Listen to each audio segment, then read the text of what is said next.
food for the body is not enough. There must be food for the soul. So এই busy লাইফে ঘুরে আসতে পারেন এই ওয়েল ডেকোরেটেড রেস্টুরেন্ট অঙ্গন থেকে।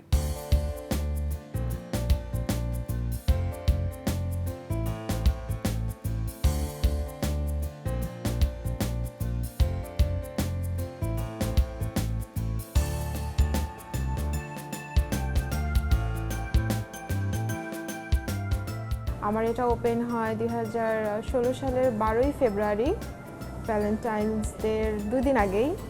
আর হচ্ছে আমরা চেষ্টা করি অথেন্টিক ইন্ডিয়ান ফুডগুলো দেওয়ার জন্য, যেহেতু আমাদের দেশে ইন্ডিয়ান ফুড খুবই কম, আর হচ্ছে সবাই ঠিক কতটুকু টেস্ট পায় জানা নেই। আমি চেষ্টা করি খুবই হাইজিনিক উপায়ে, আমরা টেস্টিং সল্ট ইউজ করি না, ইন্ডিয়ার যে কোনো খাবার, যে কোনো সেক্টরের খাবার আমরা সার্ভ করি।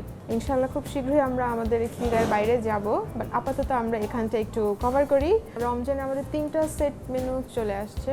এখানে আমাদের ইন্ডিয়ান খাবার থাকবে আর দেশীয় কিছু খাবারও থাকবে, লাইক বেগুনি বা আলুর চপ এগুলো থাকবে, আর আমাদের ইন্ডিয়ান কারি থাকবে, আলু পরোটা থাকবে, এগুলো সব আছে।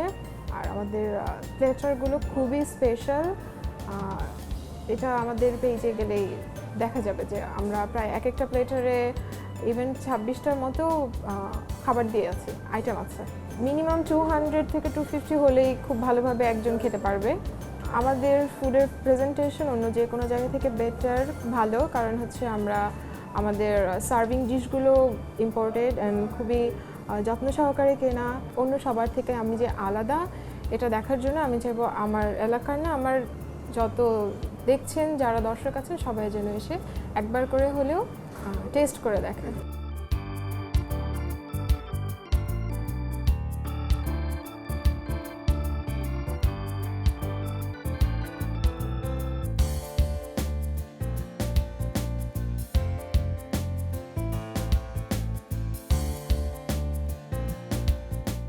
চলুন এখন দেখে নিই অঙ্গন রেস্টুরেন্টের স্পেশাল মাটন রোগান জোশ রেসিপিটি। আমি আজকে মাটন রোগান জোশ তৈরি করব।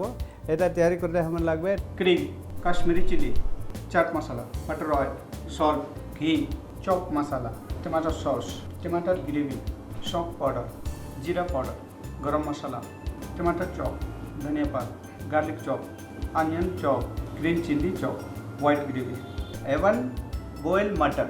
চলুন আমি এখন মাটন রোগান জোশ তৈরি করে। এটা আমার একটু বাটার ঘি লাগবে, গার্লিক দিলাম 1 স্পুন,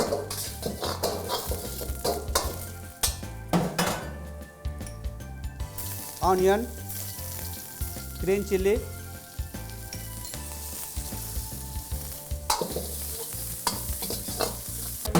টমাটার চপ,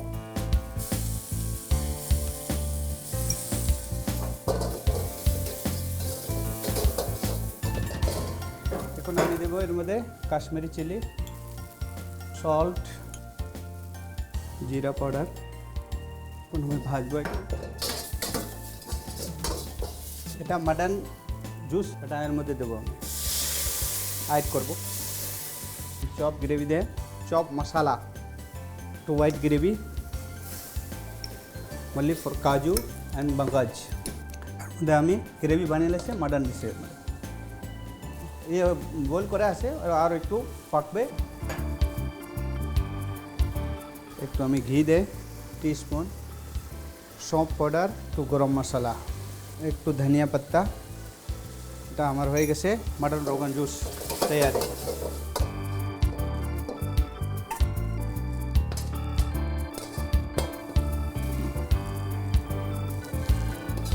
এখন তৈরি হয়ে গেছে এটা আমার মাটন রোগান জুস।